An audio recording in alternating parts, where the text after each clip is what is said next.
Namibia's extreme landscapes is one of the ways the country is unique. From the sand seas of the Namib, where you'll find the tallest dunes in the world, to the awe-inspiring Fish River Canyon, Namibia is home to some of Africa's most spectacular natural sights.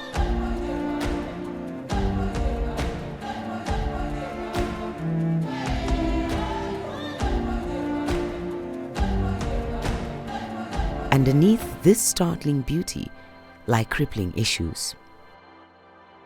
Even before the COVID-19 pandemic, Namibia was grappling with several challenges, including a massive rural to urban population drift. This further placed a strain on the already overburdened socio-economic infrastructure and services in the urban and peri-urban areas, increasing poverty and food insecurity. Then came COVID-19, exacting a terrible toll, altering lives and livelihoods of Namibians, particularly livelihoods of the poorest and most vulnerable, including women and the youth.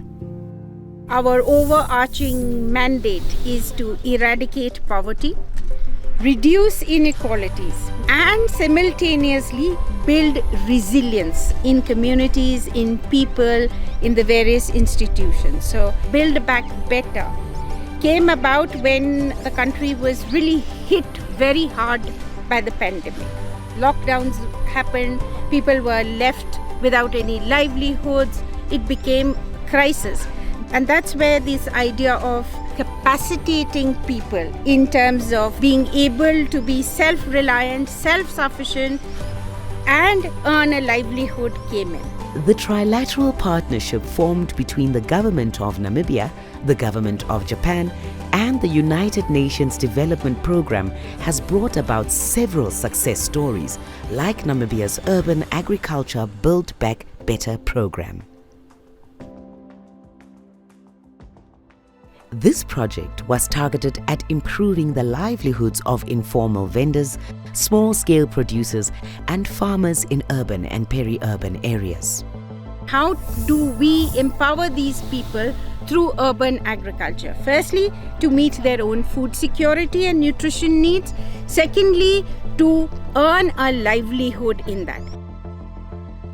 It is funded by the government of Japan and was jointly implemented by the Ministry of Agriculture, Water and Land Reform and the United Nations Development Programme.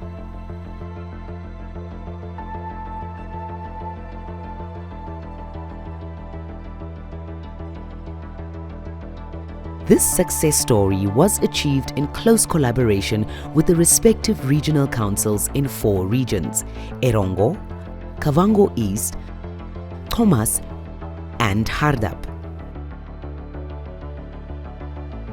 Capacities of officials in regional and local government authority from Erongo, Thomas, Hardap, and Kavango East regions in Namibia were strengthened through training of trainers training received. We are very, very grateful to the Japanese government who have generously given us this grant of $1 million. We do hope that this would really have a cascading impact, right? So these 400 beneficiaries can train 400 more, and so on and so forth. The government of Namibia recognizes that the private sector is a critical enabler in achieving the goal of sustainable economic transformation. This recognition has raised the stakes for policy making towards solutions.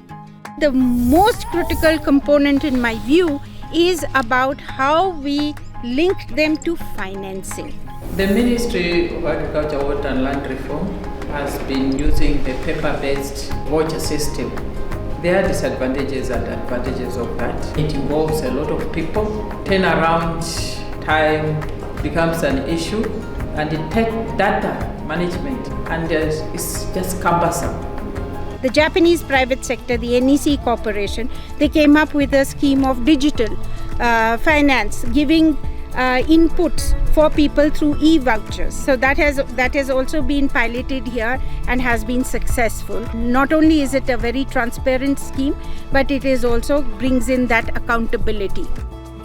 We have a baseline and we are going to study it to see how can we now use the lessons and best practices of this technology to enrich what we are doing in government. This is our first project to deploy the e-voucher solution in Namibia.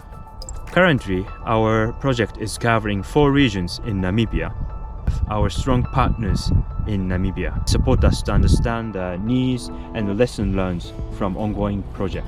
I would like to convey my sincere appreciation to the government of Namibia, UNDP, and the Japanese government. Now with the technology that was developed, turnaround times are much quicker, vendors are getting their payments, institutions can make decisions and react and or act much quicker than what they would have traditionally done with, the paper trail. Under the Build Back Better Urban Agriculture Program, the process for implementing the pilot e-voucher system was rigorous and accurately targeted at the poor and vulnerable. 141 beneficiaries, such as Sisindi Vendelinas, received grants through the e-voucher card that was issued to them. Upon losing my sight, I couldn't see anymore for 10 years. I was just sitting doing nothing. This card that I'm holding made completely a big difference in my life. This is the e-voucher card, a grant that I got from the Namibian government, people of Japan, and UNDP. Thank you very much because you have made a difference in my life. The e-voucher digital granting system has proven effective in enhancing financial access and resilience of smallholder farmers, including their size of production, income, and self-esteem. I would like to take this opportunity to actually say thank you to the involvement of all these parties. We are actually putting a smile on somebody's face. We are increasing food accessibility to the needy. This project is actually a flagship, public and private, working together hand in hand for the common good of the nation. We are very, very grateful to the Japanese government. We are very grateful for also the partnerships. They've been very proactive, partnering with us on that. We would really like to also express our gratitude to the Ministry of Agriculture, and this is the bedrock for sustainable agriculture, sustainable livelihoods. The Build Back Better approach has proven effective in enhancing the resilience of farmers at many levels, including their size of production, income, farming and management skills, self-esteem, and confidence. Food security is indeed human security.